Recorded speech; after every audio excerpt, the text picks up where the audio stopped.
Hello, and welcome to Old St. Pat's Online Meditation Chapel. My name is Vince Keenan. I'm a co-host of the Tuesday Morning Chapels with Ed Sherna. This season, we are exploring the theme, Better Together. The quality of our relationships determine the quality of our life. This is our third and last event to help us participate in a weekly spiritual practice. The purpose of these short events are to see how we can live happy, satisfying, and overall healthier lives through stronger relationships. Our Monday through Saturday chapels are bringing the relationships of our lives to the focus of our prayer. And now I introduce to you Mary Kay Slowakowski, a fellow chapel mate since May 2020. Mary Kay joined during the early COVID-19 days, looking for help and friendship. She is the chairperson of Old St. Pat's Encore, a group for those over 50 years old. Mary Kay is also a speaker and trainer for the last 40 years in her own business. Mary Kay? Yes. Thank you, Vince. Active listening is not just hearing a person's words, but processing and incorporating them into your own response. Listen to let your emotions pass and come back to the subject. When you can speak in a calm, clear, and helpful manner. They are good listeners and known for their willing ears. They make people feel wanted and needed because they respond to others' needs. People do not fear being rejected by them. True listening avoids arguing, snap judgments, jumping to conclusions, interrupting, talking too much, ambiguous questions, bad timing, and transmitting negative nonverbals. Oh, it's good to spend some time listening to others about what is happening in their own lives. At a recent meditation chapel, I told the story of listening to my frequent Uber driver named Ernestine, who was so angry that so few people understood her experience as a Black person struggling with white police officers. She told me the stories of their cruelty towards her, slamming her up against the police department squad car for a minor speeding ticket. My tendency when I first heard this was not to listen or believe, because I come from a police family. My dad and brother were officers. But the more I listened, I began to change my belief system.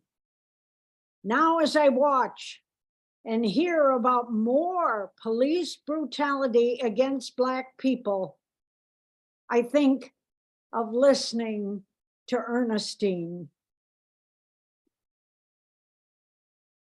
Oh, and another time I listen is at my water aerobic classes each morning. The class is made up of older women who talk about waiting for health tests to come back. They talk about being afraid to grow old. Oh, they think about, will they have enough money if they live too long? How sometimes they feel invisible around their family or others who place a high premium on youth. How best to take care of their husbands who now have short-term memory or other maladies. Oh, I listen with empathy. I have no judgment zone. I acknowledge another's feelings. My empathy is real because I am an older person too.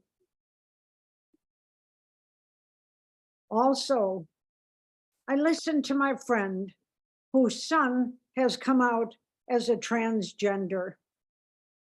She tells me how difficult this has been for the whole family, because how others may look down upon her for being the mother of a transgender child. I use deep listening when she reports that she has connected to support groups to better understand what her child is experiencing. We end up finding meaning and purpose, the ever-present presence of God in us and with us.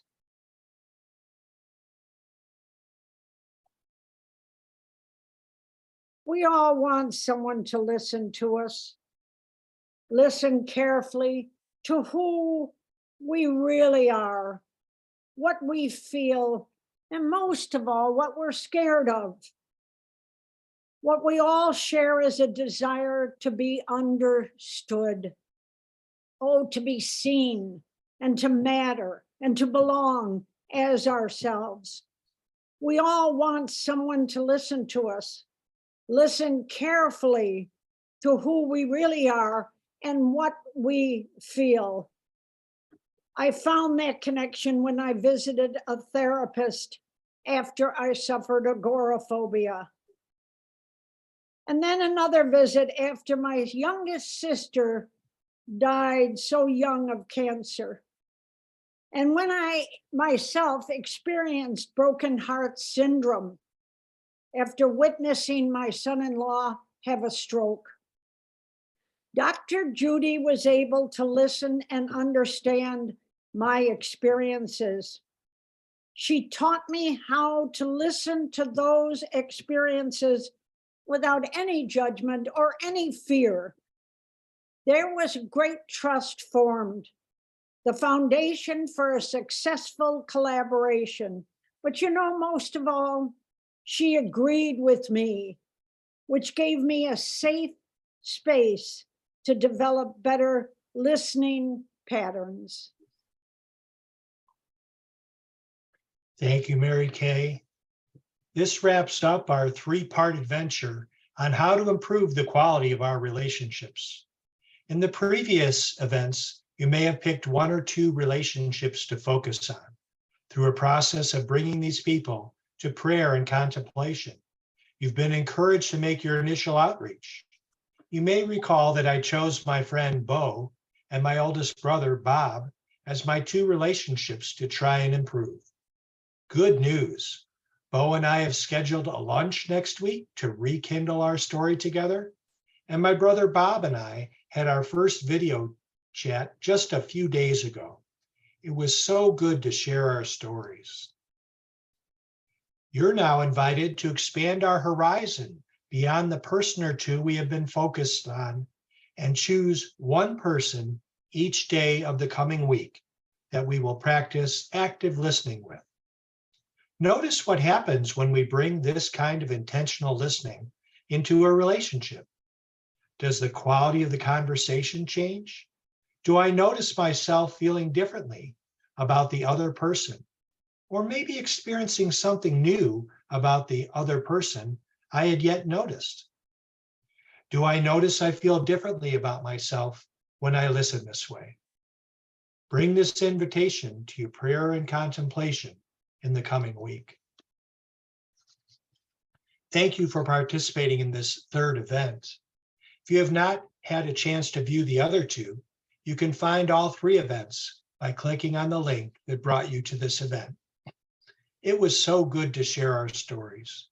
May you be surrounded by prayer and hopefulness as you reach out.